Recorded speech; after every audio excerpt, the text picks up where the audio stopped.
Hello and welcome to Real World HR, the podcast which is putting the human back into HR. I'm Louise Kennedy, HR expert, chartered CIPD professional and founder of award-winning HR consultancy Oculus HR.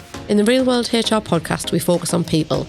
And of course, where there's people involved, there's sometimes problems. But we don't shy away from that. We tell the stories that we've learned from and explain the process that have supported the solutions. This episode features a culture change, behavioural and people expert, Sarah Callender. Sarah is COO at Duo Global Consulting, where she works with growth-focused businesses to lead and navigate strategic change. As part of this, Sarah is passionate about effective leadership and runs initiatives to support ambitious leaders to make a positive impact. In this episode, we dive into leadership debate with Sarah. Our discussions include qualities of effective leaders, performance management and planning techniques, and what businesses can do to ensure their managers step up to become leaders with company mission values as their reference point. Are you ready to step into the real world of HR? So I'm really pleased to be able to have Sarah here with us today. So I'm just going to tell a bit of a story of how I know you. So dear.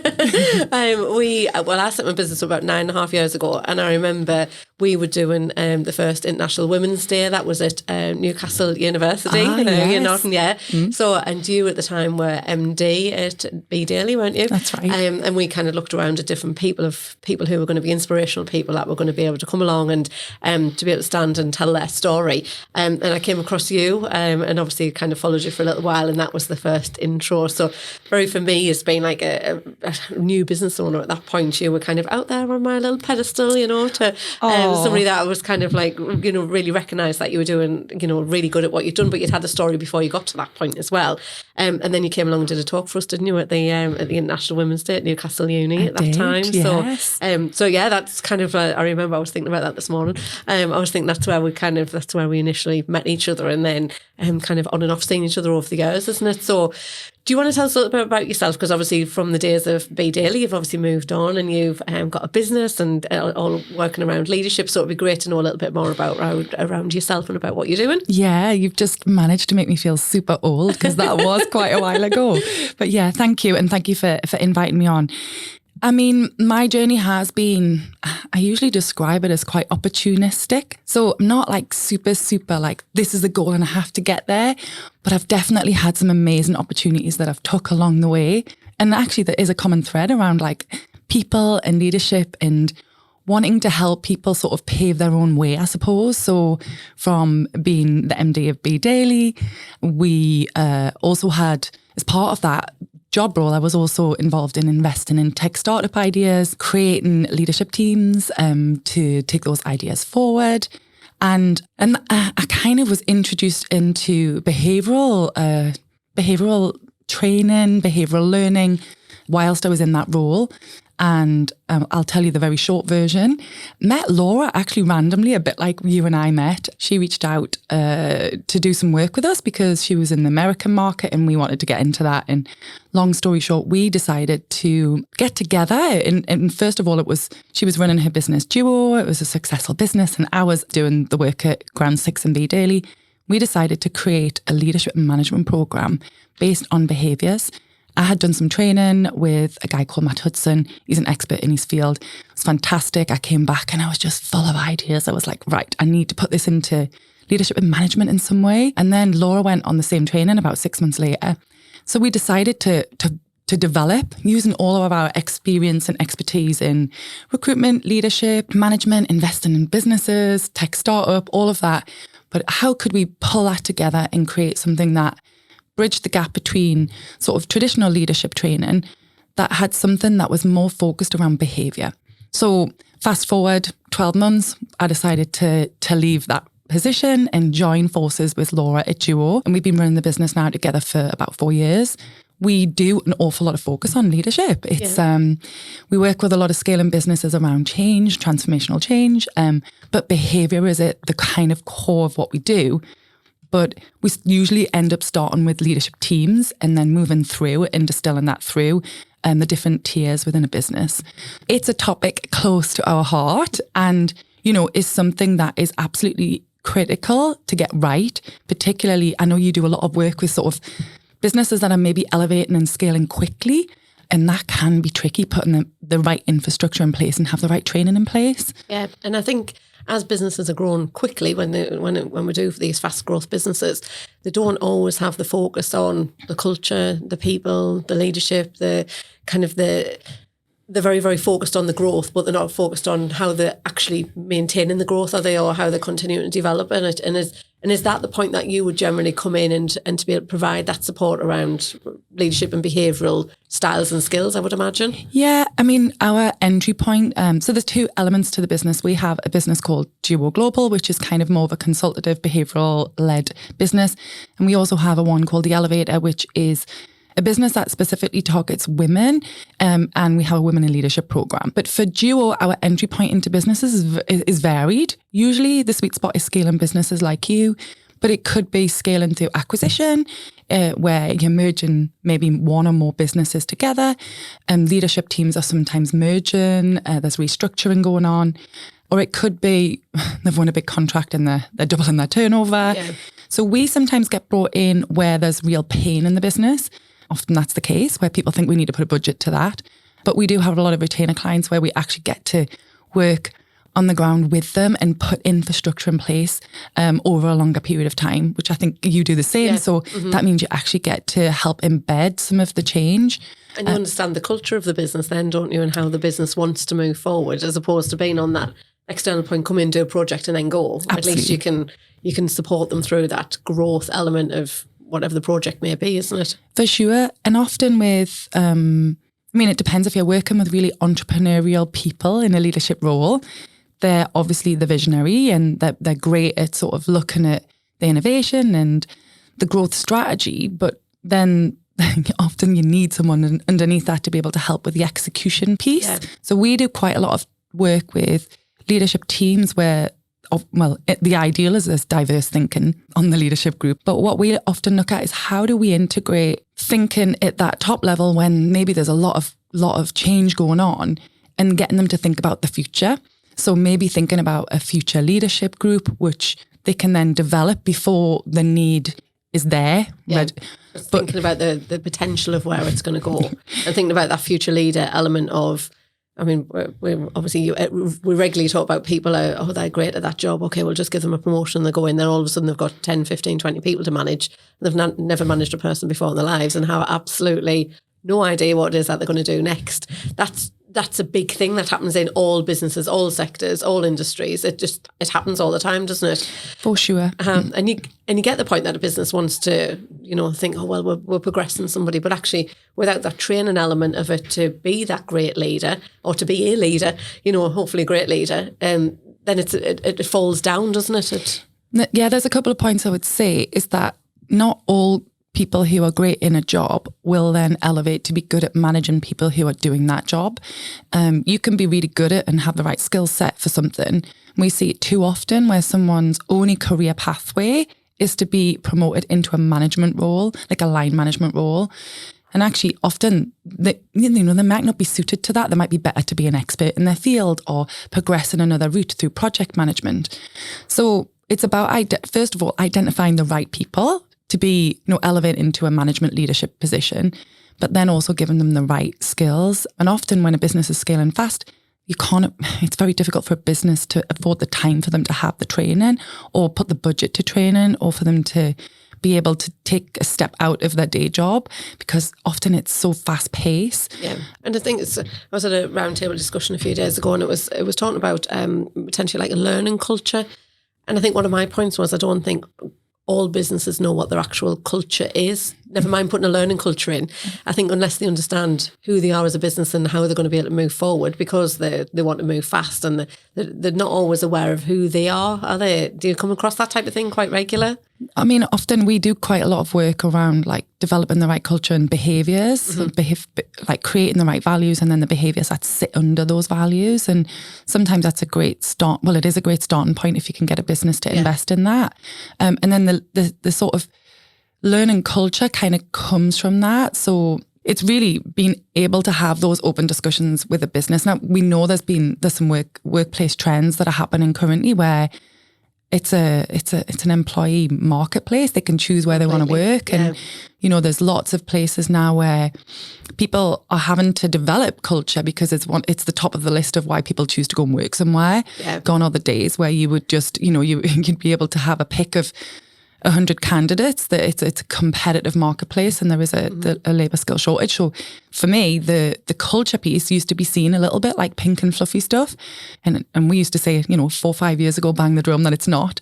But people have caught up, particularly in the UK, around culture's a big piece, and people will look at that, and they'll look at the learning and development opportunities. And that will be a big marker as to whether they'll choose to go to one company over another. So I think businesses that are ignoring that are potentially going to be left behind if they're not careful. You must be seeing that, Louise. Yeah, we do. We see it all the time, and we are very actively involved with businesses thinking about how they can do the recruitment. And we've done a podcast with Sam from Talent Heads, and that's her piece really. She'll help a business think about the cultural element from a recruitment point of view. Yeah. So as in, if they know what the culture is, the values and the behaviours that they're expecting from people, but then they're marketed based upon what's actually the people that they want in.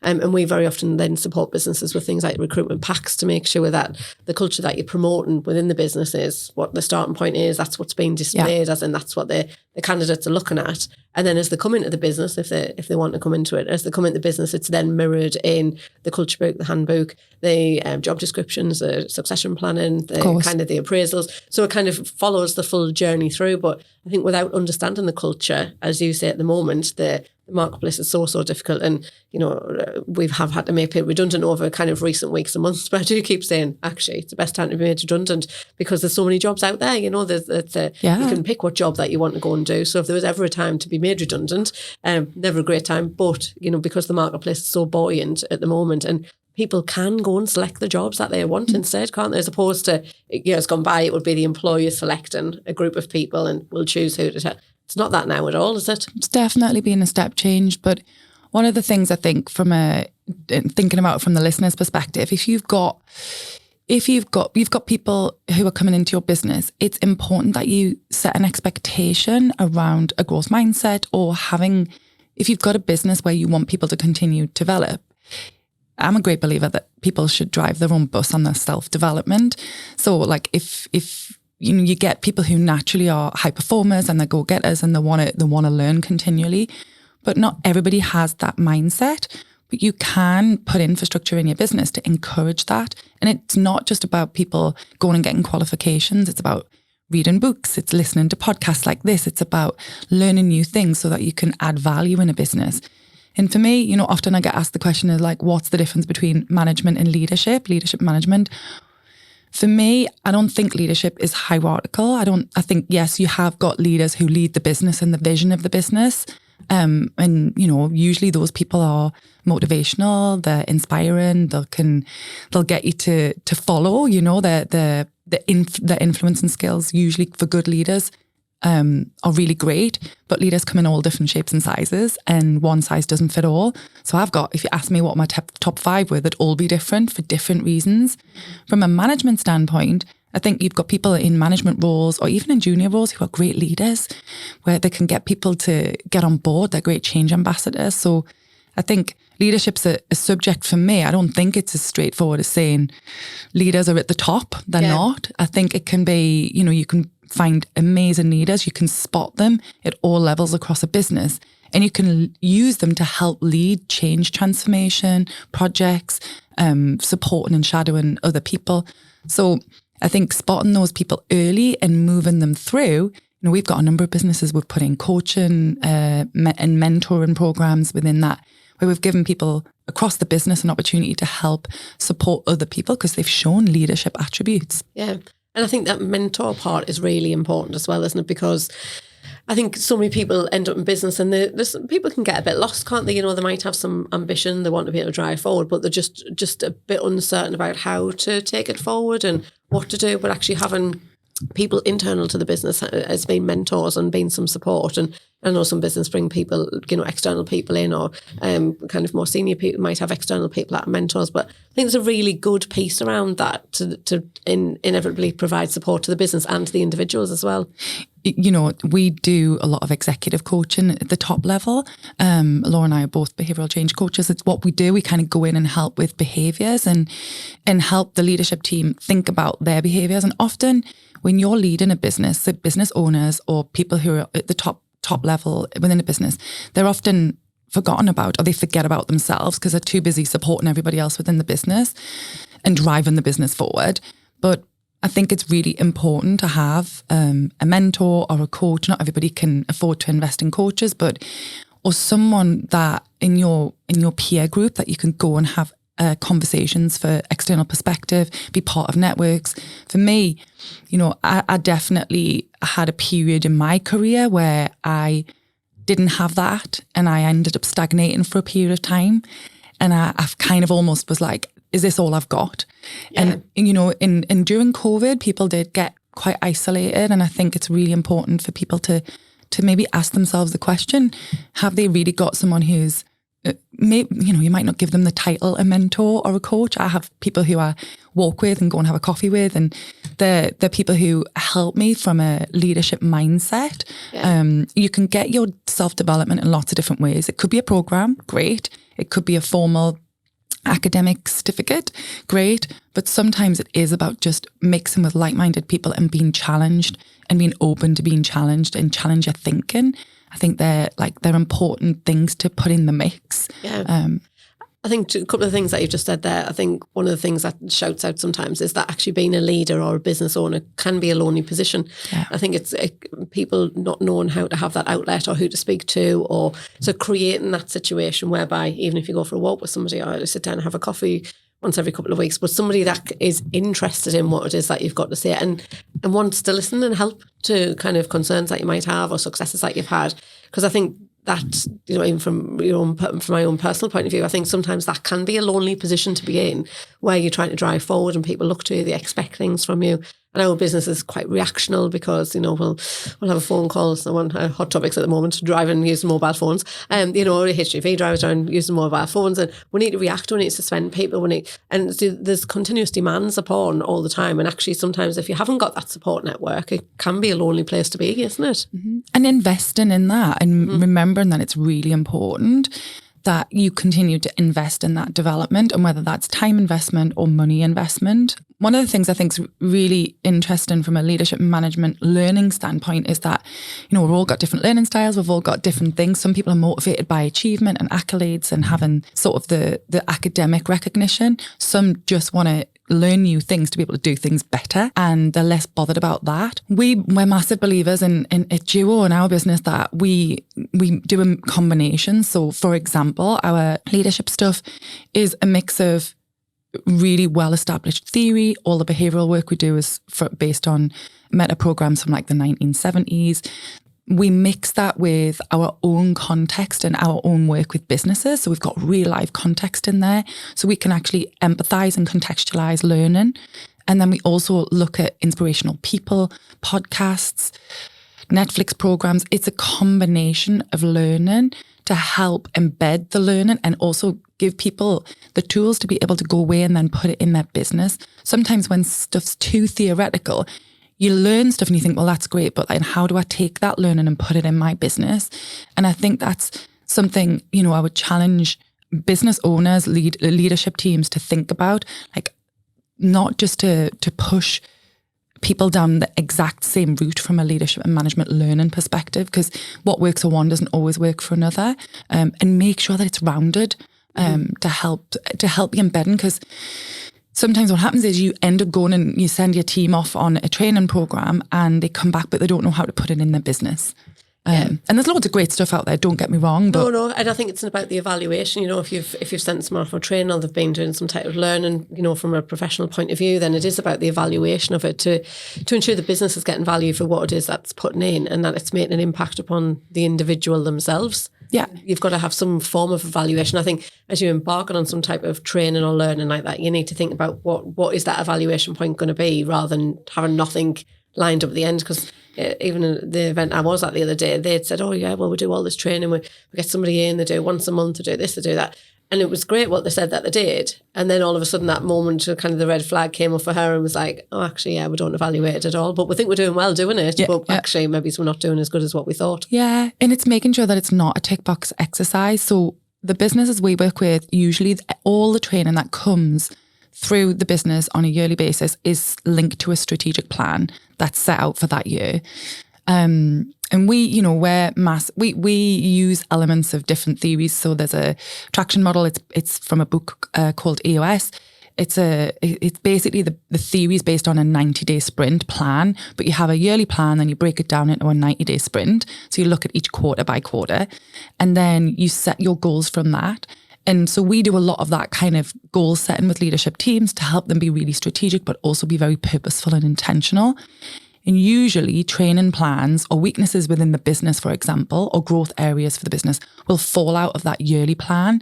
And then breaking it up into bite-sized pieces each quarter helps you then to be able to distill that down and share it with the wider business, but also link professional development to the strategy. So it's not just professional development for we need to give our staff training. It's about we want you to be more skilled in this area so that we can help do why. So it's actually linked to the vision and the mission of the business. And I think you were talking about goal setting then. I think goal setting is particularly hard for a business, isn't it? I think, not all businesses, but I think it is difficult sometimes to sit, blank piece of paper there, they haven't got any support to be able to do it and go, right, okay, what is it that I'm going to do in the next year? Never mind breaking it up into kind of like quarterly parts of it, because I think you become overwhelmed and you're so busy, the whole thing of being in the business or on the business. And, you know, and I think it's quite a difficult point to do without having some support to be able to do that, unless you're very, very structured and you get it together at the beginning of each year or each quarter to be able to do it. But you must see a lot of businesses who haven't set goals before, and then you go in and start setting it, and providing that structure inevitably helps them to be able to achieve what they need to do moving forward. For sure. And I think it's making sure that it's not it's a working plan. So we don't, you know, even in our own business, we've just actually done a 3-year vision plan. It's with our non-exec, and we brought him in because he kind of adds some sort of clarity, but also he's an expert in this area. But Laura and I are we think of new ideas a lot, and we get very excited about innovation and new markets and new concepts. So sometimes we have to be really careful that we don't get sucked into doing all of that exciting stuff. That'd be too much. You would spread yourself too thin, and you would lose the scope of what it is that you're actually doing within there, isn't it? Absolutely. But we always have a 12-year plan for sure. That's like a habit and a really good habit we've got into. And this is not a plug, but just sharing. We've just developed a journal. We're testing currently a planner, actually. It's a cross between a planner and a journal. Laura and I have used loads over the years. We decided to develop one. And really it's specifically targeted at leaders and managers within a business to help them set out their 90-day plan, look at and linking it to the 12-month one, but then looking at each month and then each day and each week and each day. But it also incorporates some great habits around celebrating success, what you're grateful for, because too often we're so busy, move on to the next thing, or focusing on what we haven't done well or what we still have left to do. So it's based on some psychological principles and good planning. But am I launching that next year? It'll be for sale next year. But the whole purpose of that is to help leaders and managers look at what part do they play, and how can they be more mindful and conscious of the things they do every day in order to get them closer to the goals that they want to achieve. And one of the things with doing that, you know, set up and kind of breaking it all down is an element of time though, isn't it? It comes down to someone has to make a time commitment to sitting down, doing the year plan, doing the quarter plan, doing the kind of the daily side of things. And that's, how do you encourage businesses to be able to, or individuals to say, actually, no, this is really important to sit and to do, you know, a day by day plan? Because I know I struggle to kind of, you know, sometimes have time to, you know, do the finances or kind of, you know, doing some IT stuff, you know, when you've got all your different heads, your hats on, the different, not different heads, I've got the same head, but the different hats on. It's kind of like how you then manage the time to be able to go, right, okay, you're making that a priority, really. Yeah. And when I say it's a 1-page thing, it's your top 3 priorities and then it's your to-do list. So it's not like, we're not talking about like real detailed plans here. Yeah. Each day is just about you thinking. For me, it's like saying, right, if I get to the end of the day, which top 3 things would I need to have achieved? What will have impacted the business enough? We are naturally wired to gravitate to the stuff we like doing. That's not always the best thing to be doing or the most productive or the thing that's going to have the biggest impact. So it's really about helping you with your focus. So it literally takes, I do mine every morning. It takes 3 minutes to do because you're already, you know what you need to do. You're just putting it down on paper. It reaffirms in your subconscious, then your conscious, what you're going to do. You commit to it. It's almost like saying it out loud, but you're writing it. I was going to say it's the committing, isn't it? Once it's kind of out there in kind of the public domain, really, for also your information, it's you're committing to actually doing it, following through with that actual action, isn't it? Loads of evidence to say that works. It's creating good habits. So really, and the more you do it, the more fluid you get. So at the end of a Friday, I'll reflect on my week. Put some, you're talking bullet points. It's not a long time, but really does help. Leaders often, a lot of the coaching we do, often leaders find that they're too busy focusing on what they haven't done or they're on to the next thing. Celebrating success in a business is really critical. We're not particularly great at it because Laura and I are so fast paced. So we're like, next. But literally stopping and congratulating your team and making a point every week to say what they've done well and really motivating them and re-energizing them for the next steps, but not dismissing what they've already done. Subconsciously it's done. You're not doing it on purpose. That stuff's like, for me, that's a really sign of a good leader. Some people will be more natural at that, depending on their behaviors. But you've got to make time for it because otherwise what you're doing it for? Yeah, what's the point? I'm kind of smiling away. We had kind of a couple of big case situations that I'd rumbled on and one had rumbled on for about 3 years and kind of got a result of it and we were like, all of us were like, oh my God, finally that's done, it's done. And then literally within within half an hour later, it was like, actually we've got this new issue, move on, and it kind of, but there was that recognition to say, we've all done amazing, we've actually achieved that, we've come out with what it is that we needed to, we've got the client are happy with the outcome of it, it's managed to change the situation that they've got, substantially change their personal situation. There was a massive situation, but we came out with a good result on it, but we were then quick high five moments really and then the next pace was like, actually we need to move on and we need to get to the next point. And I think that probably comes because so much of our work is so reactional. Companies get in touch with us because they've got a problem, they need a situation sorted out, they need someone to be, a grievance, a dismissal, a redundancy, a performance management. Like it's all very reactional stuff that we pick up. So sometimes it's hard to be able to press stop and just go, do you know what, let's just take a pause. And we try and do that. And we went out and had a lovely meal and things a few weeks ago just to be able to kind of sit down and just generally chat personal stuff, but about work stuff. But, it helped, because actually it develops the relationship and builds it, doesn't it? But also because people always look to you as the leader to do something, don't they? To make a difference and to make it right, don't they? And you haven't always got all the answers. Absolutely not. And one thing, I do think's really interesting, and I use this phrase a lot, I just want to share it, is like often when you've got someone who wants to move through a role, they often think they need to already have all of the skills and experiences in order to get a promotion or a new role. Michelle Obama says it amazing. Her book's called Becoming, and it literally, her whole principle is you're never the fully fledged version of yourself because you're always becoming something else. Yeah. When you take a role, in a leadership role, you are never the fully fledged version of a leader in that role. Every day is a school day. I'm a massive believer of that. You've always got something new to learn. But more often than enough, you take a role, you still got so much to learn. If I was recruiting externally into our business, I'm not going to expect that candidate to be able to do everything. Yeah. But unfortunately, the candidate often feels like they have to be able to do everything. And it's often the pressure they put on themselves that sometimes can hold them back because they're so self-critical or they don't allow themselves to advance in that role and put their hand up and say, I don't know enough about this, I'd like to learn more about that. But if we can create a culture in an organisation where that's encouraged, like we understand that there's lots to learn and people have different skill sets, and actually if you don't know it all, that's okay. But also that you have an appetite to want to continue to learn.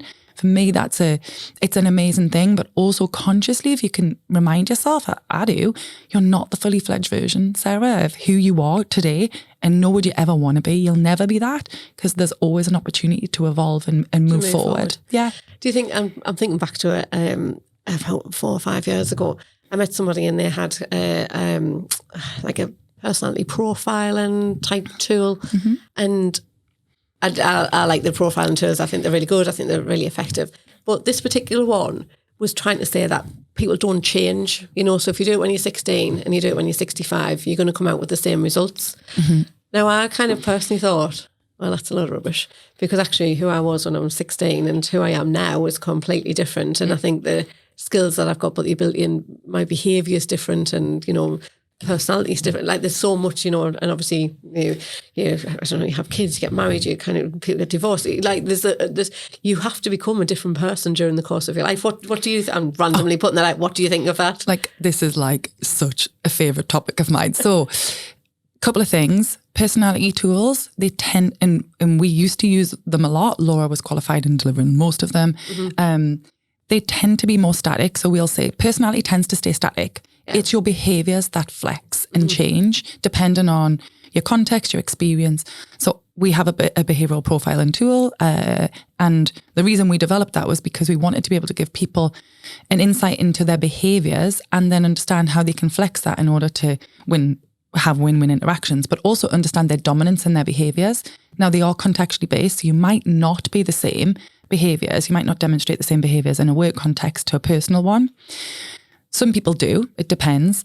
But for me, it's really important to remember your behaviours can sometimes be preconditioned. If you're in a role for a long time or you're expected to behave in a certain way over a period of time, it doesn't necessarily mean that's your natural place.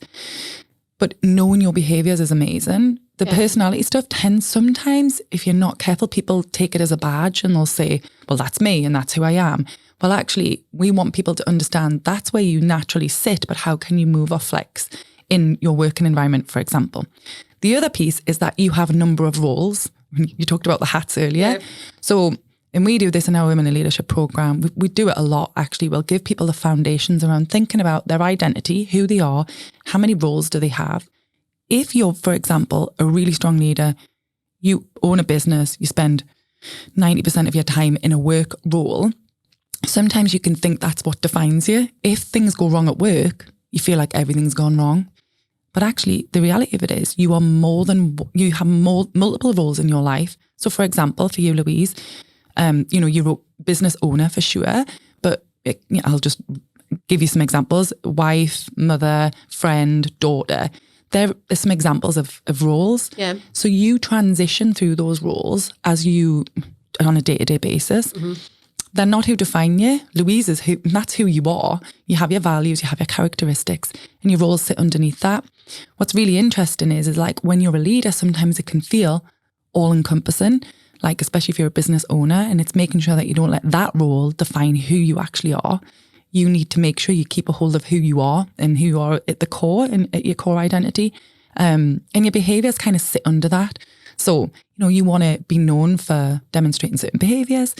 But yeah, it's really interesting because you are complex. Like we are as human beings, we're complex. But sometimes we can forget that multifaceted piece of us that and change happens right across our lives. So your roles are going to change. Yeah. They're going to change. But your behaviour is going to change, isn't it? You're going to kind of continue to evolve across different circumstances and situations that you come across when you're wearing your different hats and your different roles, isn't it? Absolutely. And one thing I do say is like, when you don't judge yourself based on how much time you dedicate to those roles. Really, a measure of great success is just, are you being present when you're in them? Mm-hmm. And how clean can you transition out of those roles? This is a different subject, but it definitely, often leaders in businesses struggle to transition out of that work role into the other roles and leave it at the door so they can be present. And more often than enough, a lot of women we speak with often feel like they're juggling too many roles, that they're not good at any of them. Yeah. Well, actually you are. Yeah, you just don't feel 100% in any of them, isn't it? And that must have had a rise over, obviously through COVID. A lot of people have started working from home and have continued to work from home. And then so actually changing that hat as you walk through the door is more difficult, isn't it? Because, and I know myself, you'll be sitting and working, and then the kids are there and they'll ask you some questions, and husband will ask something, the dog needs to go out, it's, and then my mum will ring, and then, and people think, well, you're at home, kind of what's going on? And you're just like, actually, I just need to crack on and do what I need to do here. Yeah. But actually you change, and you're sitting and you're trying to flip that hat, through so many different circumstances that actually you can imagine that actually you don't. I think I made a comment to my son yesterday, 14, and I said, do you want some breakfast? I'll never ask him. Just let him crack on. And he was like, yeah, I'll have whatever. And I said, I'm just trying to be a good mom today. He went, that's nice of you. Oh, bless. But you know what it is? I mean, obviously, we look at linguistics and body language and stuff, but like a good mom, does really that equate to being a good mom? You're a fantastic mom. I just fed him. You're like, that's a good mom in my house. Your son was probably thinking, is this a trick question? What am I going to get? But you know what it is? If I can give anybody a tip, just be present when you're in the role. Do not measure it by time. Time does not equal good. Yeah. It's about being present when you're in it. Yeah. And if you can transition through, but you bang on. We had a lot of people raising that during COVID. Actually, they didn't have the commute to transition, or they were sat in the same room as they were having tea, or in the bedroom upstairs with a desk, and it put a lot of strain on people being able to transition. So it's interesting, but being present, like I work really, really hard at that. It's again creating good habits, but being present when you're in it. When you're in it, yeah, and actually leaving that work role when you need to, leaving it at the door where you can for periods of time to give yourself that hook out and reset, and reboot. So probably going off a little bit off piece here from leadership. I was just thinking about emotional intelligence. So obviously you do the part around behavioural side of things, but emotional intelligence is something that we sometimes just do some like little bite-sized training at, in companies that people just generally have got very limited or don't really know how to interact with people. Or again, back to the accidental manager side of things, you've got people who are all of a sudden in those roles as maybe supervisors in manufacturing, and they don't really kind of get how they need to speak to people, the interactions with people, or that people are different. What's your thoughts around emotional intelligence? Yeah, we look at IQ and EQ as part of our leadership program, and it's really interesting because you do have, there's pros and cons. I'll give context for it. So, for example, during COVID, we had amazing leaders diving in, responding to change, putting the plan in place, and then going and sharing and communicating the plan without any emotional intelligence attached to it. And sometimes that delivery is literally like, this is what's going to happen, and it goes completely pear-shaped. Super rational, really sort of that quick off the mark thinking, pull together the plan, and then the execution and the communication of it was lost. Yeah. And to be honest with you, this particular client, they did all the groundwork, they did it quickly, but what they didn't do was include anybody in that conversation who had good emotional intelligence. Yeah. But where the magic happens is where you bring both together. If you've got people in your board or your leadership team where there's a mix, where, most people will have a bit of both, but often you've got, really highly intelligent people where their emotional intelligence isn't always in tune, and they won't necessarily think about how will that land, how will people want to receive that information, how do we need to communicate it. So it's about understanding that actually that's a real strength. And I think over the years, sometimes we look at success stereotypes in leadership, and it depends who you have in your business to aspire to, depends who you've had as role models during your career to aspire to.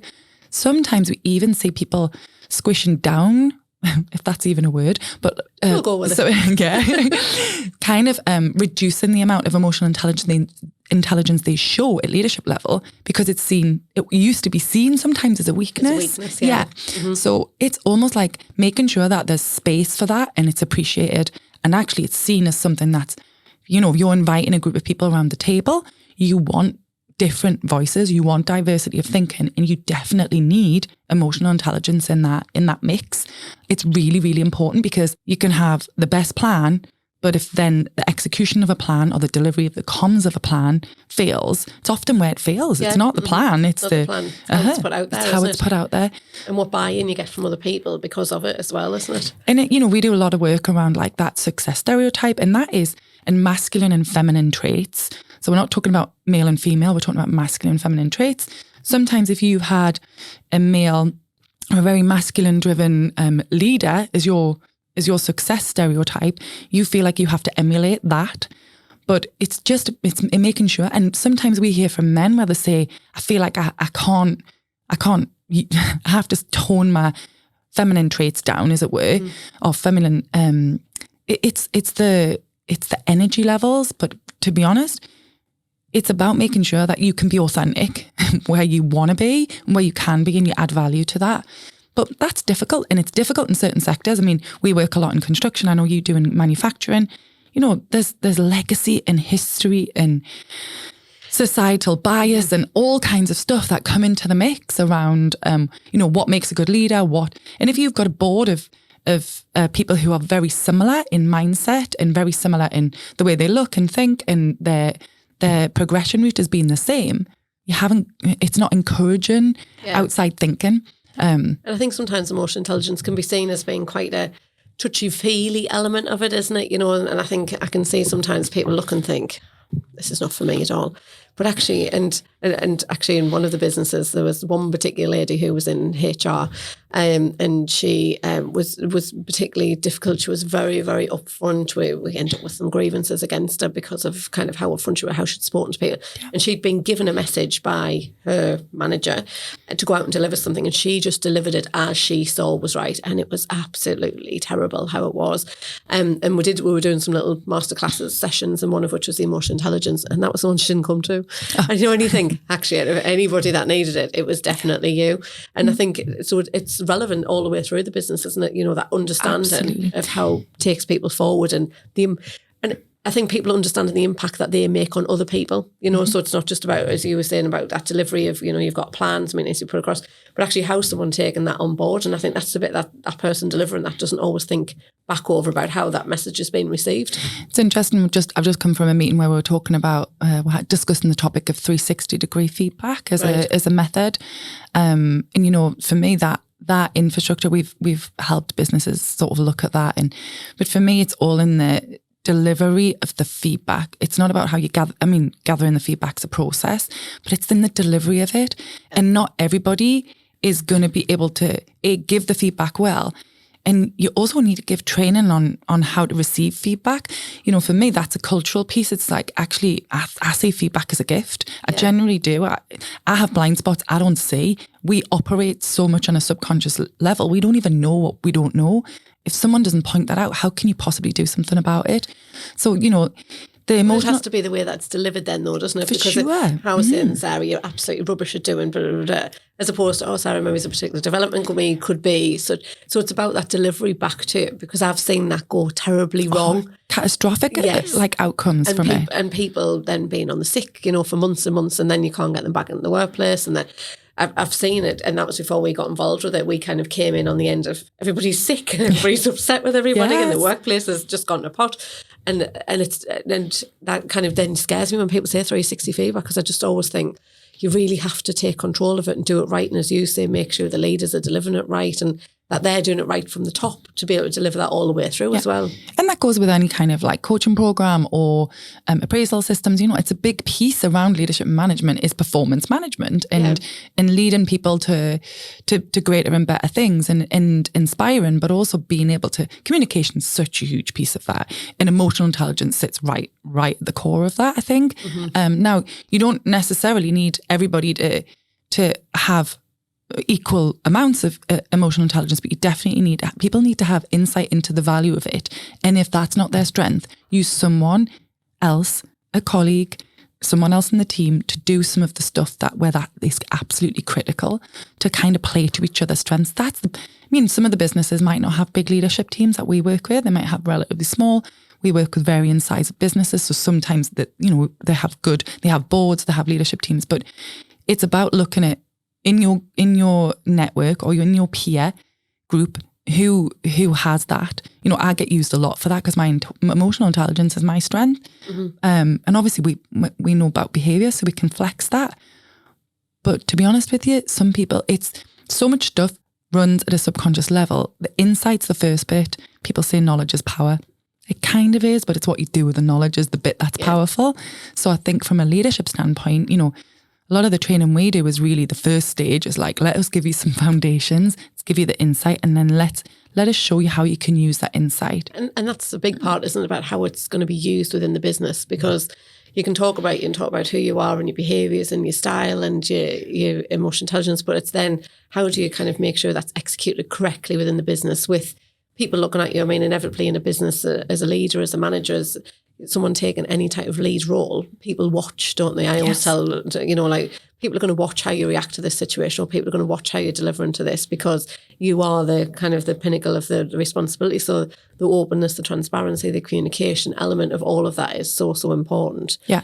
I think it's about how people understand how they're going to deliver it and how that's publicly going to be seen as well. We use all kinds of different theories and books, and there's an analogy we use, and the book's escapes as well. I'll think of it.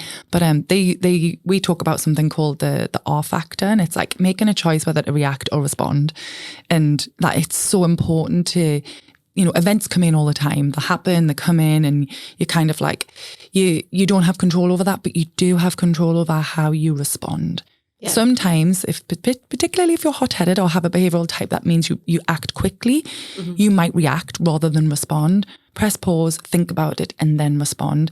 If there's two people in that communication, if I respond, you're more likely to respond back. If I react, you're more likely to react back. Yeah. And just linking it to what outcome do you want at the end. Mm-hmm. So the actual equation is called A plus R equals the O, but the O is the outcome. What's the outcome? So if I'm influencing you as a leader, or you're a client, or you're a contact, or you're a peer, whatever, I want the outcome to be positive for both of us.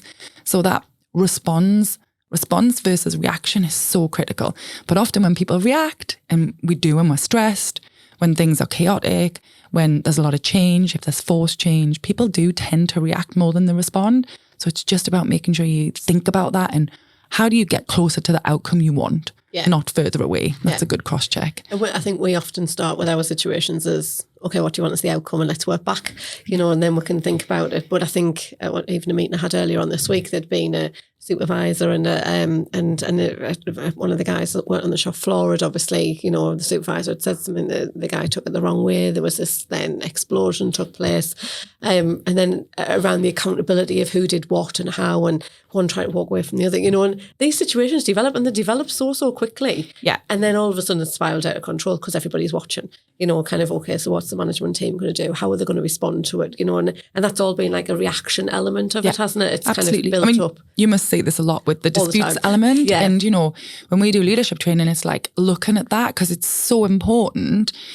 Often, and as your stress response levels kick in, if you're stressed, if things are frantic, if there's lots of things that you're juggling, which is usually a typical sort of, day in a entrepreneur's or a business owner's or a leadership team's life, you've got to make sure that you press pause. You don't jump onto the email and bang out an email that is inappropriate. Or we've all done that. We've all done it and then gone, come back. Or that you're jumping on a call and not finding the facts, seek the facts first before you respond. Yeah. And I think that, it's a little tip, but are you responding or are you reacting? Think about it, the listeners out there and you're listening. Think about, do you tend to react or do you tend to think about it and then respond? Doing nothing is still a reaction. So don't think if you do nothing, that's good, because people still get cheesed off at a non-reaction. Yeah. So that's still a reaction. Definitely. And I think just that press pause, as you said before, I've got this one particular guy, a union guy, and he emails me and it just gets the shackles up on me straight away, and I'll go to respond and then I think, do you know what? I'm just going to leave it for a few minutes, and then you can think about it and you become more rational, can't you? Absolutely. But again, that comes back to the emotional intelligence that that certain things make certain reactions because of your behaviour and how you're going to respond back to a given situation. Mm-hmm. The idea that everybody presses somebody else's buttons, doesn't it? Sure.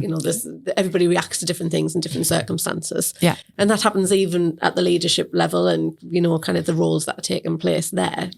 The leaders aren't always an expert in everything.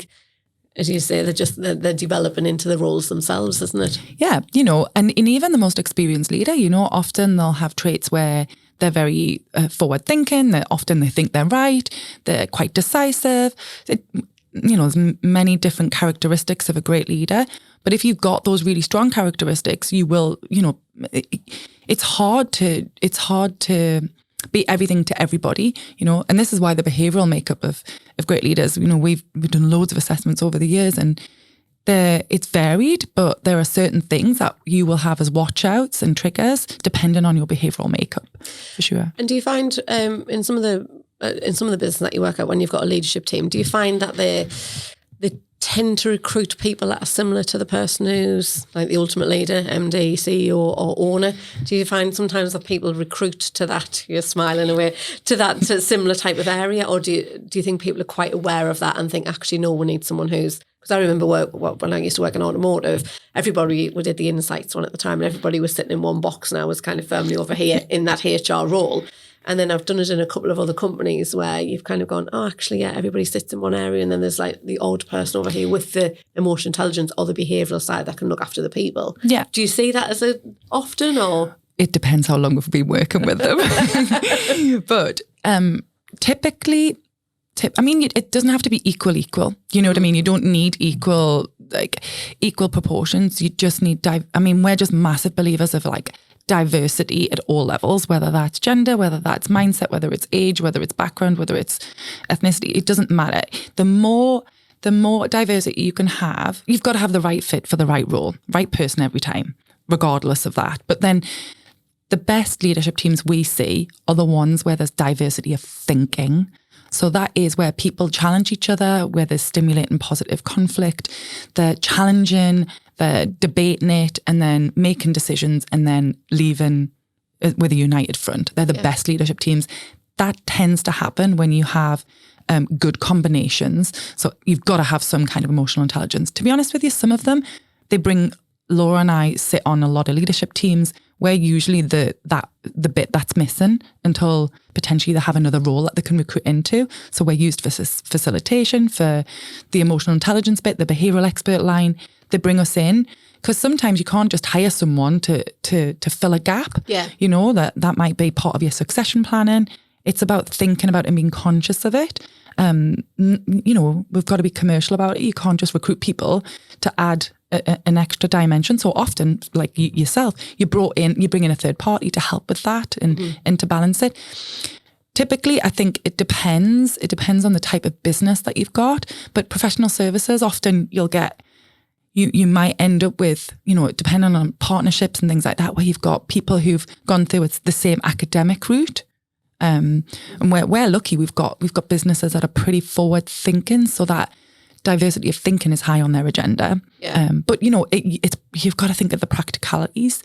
We've got to be realistic about it and absolutely recruit the right person for the role. Yeah. But yeah, in an ideal world, we'd like, one of the reasons we have the elevator is to help more women get in board positions and leadership positions, because there's still a massive, discrepancy, imbalance between that. We've still got a long way to go on that. Definitely. I think there is a long way to go on it. And why do you think there's that differential there? Do you think it's because women aren't confident enough to be able to stand up and push themselves forward? Or do you think the availability for women and the accessibility of women being able to move into those leadership roles is not as, not as in place as what potentially it could be? What's your thought? Or is it a bit of both, really? I think both, but I think, we're still challenged with roles from a parental standpoint, and often, there's lots going on with that, but often the responsibility lies with women. And so if they go off on maternity leave, we often find that women then don't put themselves back into leadership positions because there's just too much to juggle. Sometimes it's just the nature of success stereotypes where people don't see women in the leadership team in their business, so therefore they don't necessarily see it as accessible. And there's a whole raft of reasons. There's historic reasons that we're still working against to change sort of mindset around that. Rome wasn't built in a day. We've got to chip away at that. And also there is some stuff around just confidence levels, and that's one of the reasons we do our retreats and we get women together and we get them to feel empowered and stuff. But this is a topic that's pretty complex. It's probably a whole different podcast. Completely different. But it's quite an interesting area, isn't it? Because I know that you were listing there around, women come back off maternity leave and kind of where their role fits, and people sometimes not recruiting somebody at that level because they've got the potential risk that they're going to go on maternity leave, which obviously is discrimination. But there's also another element of it, and we did a podcast with Sharon MacArthur around the menopause, and that there's kind of quite a lot of women that are dropping out of kind of senior roles in between that 45 to 55 age range, really, because they're hitting the menopause, they're not really sure what to do, they don't really always understand that it is the menopause, they just think that they kind of really can't cope. And so that's obviously, I'm just thinking there's kind of a few different examples of where women hit different points in their life where actually, one particular business I was in, a young girl asked me around, what's the company going to do around the menopause? And I was just in there doing some training at the time. And I said, I'm sorry, I don't know, and she was really concerned because her mum had been about 52, 53-year-old, very high up in the HMRC, and then just hit the menopause and just couldn't cope anymore. And she took about 4 or 5 steps down from the level that she was working in. So still worked because she needed to, but couldn't work at that level anymore in the business. So that's kind of a whole different scope of why women are being a little bit more restricted sometimes to what availability they've got at certain levels within businesses. Absolutely. But I also think there's like breaking down some of the stereotypes around different sectors, because in other sectors it's not as, we work with businesses where they're finding it difficult to recruit men into the leadership team because of the nature of the type of sector they work in. So, it swings both ways. But I think that succession plan piece, it comes back to, and you'll know this better than I do, Louise, it comes back to your recruitment strategy and making sure that you're reaching out and putting your brand visible in all different kinds of places so you can attract people diversity of thinking. And it comes back to the types of universities that you're linking up with to recruit into if you do more graduate stuff. There's lots of ways and means of making sure that your recruitment strategy allows you to bring in a mixture, but also then that career pathway, there's no discrimination in that career pathway and the growth piece. And just, we work with lots of businesses where they're putting in training, and some of them do have stuff that's specific for women. A lot of them will have stuff that's for both, it's really, for me, it's about creating environments where it's, you have the brand is being put in front of all different kinds of people, and there's an opportunity for people to come in, and then that career pathway is equal. Yeah, and actually I was just thinking, I was talking to one of our clients who's a solicitor firm. I think they've got about 42 staff, I'm sure she said, and the MD is a female, and she said kind of just what's ended up happening is that they've got majority female people that are working in the company, all the solicitors, and she says they've only actually got 7 men out of all of that, and she says it hasn't been intentional. It's been kind of a shift change within kind of people in law, people who are being solicitors. And she says, I've noticed it, kind of through her career, kind of maybe it's over about 20, 25 years or so, she'd noticed this change happening. And she says, and I've just ended up with all of these women here, not with any intent on it, but, and we were laughing saying, you need to do that bit for diversity. And she's very aware of it, but she's very aware that she has all of these women that are working there. And that she, potentially there needs to be more men that are brought into it as well, which is difficult, isn't it? Because obviously I think sectors do change, don't they? I think, years gone by, solicitors would have primarily been men, wouldn't they? Yeah. They would have been that type of, and then you would have had the old lady that was around. But then obviously now it's, reflecting on what she was saying, it's a shift of change. Yeah. And we've got an accountancy firm, a local accountancy firm who do amazing work in their 50-50 split in their business. So, but subconscious bias as part of the recruitment stuff, we all do it. So even, we will naturally be attracted to people to bring into the business who match us. And, we do a lot of training around with the behavioural stuff around making sure that is cross-checked so that you don't, because you will gravitate to people who are similar to you. Yeah. And if you're part of that, that's why it's important to have a panel. It's important to have a mixture of people on the panel when they're interviewing, because unfortunately, we've got stuff built into us that gives us subconscious bias around, you'll automatically rule people out just because they're not the same as you. It's not done consciously most of the time. Yeah. Really interesting from a recruitment standpoint. Yeah, completely different, isn't it? What's one piece of advice for a business owner or manager that they can realistically implement to improve leadership practices within the business? And obviously we know there's many, many different ones that you could give. What's something that kind of springs to mind as soon as something like that's asked? For leaders, it's about thinking about the succession plan within the business where they can, thinking about who's in the current leadership team and actually seeing, do they need upskilling? I mean, I'm a massive believer that leadership teams should be doing, some form of training together as a collective in order for them to be able to drive high performance within the business.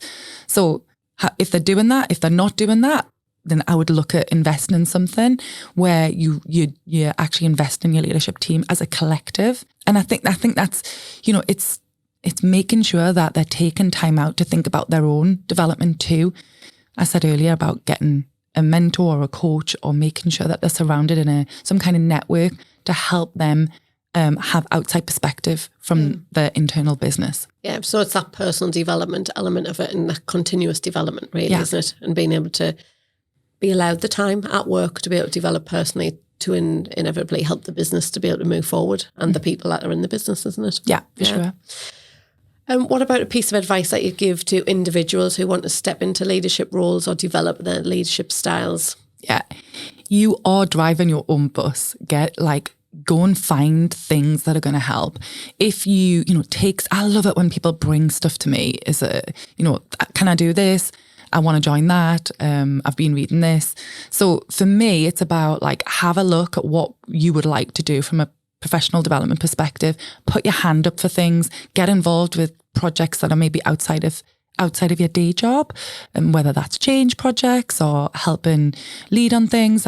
Put your hand up. Get as much experience as you possibly can. Work shadow. Ask to go out on visits. Listening on your colleagues. Anything like that. And for me, it's about you taking ownership. There's so much stuff online. There's so many podcasts. There's so many things that you can do in order to drive your own professional development, even without a budget from the company you're working for. Just get involved. And I think, for me, that you will then highlight yourself as someone who's open to growth, and that kind of almost puts you on the watch list from a development standpoint, from a leadership team. So yeah. And I think you've probably come up with some of those, as we've talked earlier on, as you say, things like podcasts and books and Netflix and programs, but that social interaction with people as well, isn't it, who are doing those type of roles, I think is invaluable for people. Totally. Completely. Okay, so where can listeners find out more about you and your work? Well, so as I mentioned, we've got two sort of sides to the business. So the website's duoglobalconsulting.com. If you want to go and find out, there's loads of stuff on there about the behavioural stuff that we do and the work we do. And then the stuff for the women in leadership, that's called The Elevator, and that's on the website, theelevatorbyduo.com. We're on Instagram if you want to follow that. So go on Instagram. We've got The Elevator and Duo Global as well on there, and LinkedIn. So I'm Sarah Callender. So come on, join me on LinkedIn and send me a message if you want to know anything else. Happy to always have a conversation. And hopefully there's been some useful points in there, but there's loads more. So yeah, get in touch, and happy to have a conversation. Brilliant. Well, thank you very much for spending the time today to come along and talk. I think it's been a really interesting conversation. I know we kind of started off with leadership and touched on the behavioural part and emotional intelligence, but I think, as you said before, it all feeds in together. And I think there's some useful tips that certainly anybody will be able to kind of take away from there as well. So thank you very much for your time. I really appreciate it, and lovely to see you as well. You too. Thanks for having us. Thank you. Thank you for listening for the Real World HR podcast, and thank you so much for the brilliant Sarah for joining us. You can find more information about the things that we've discussed on this episode in the show notes. Make sure you subscribe to the podcast so you don't miss out on future episodes. Real World HR, putting the human back into HR.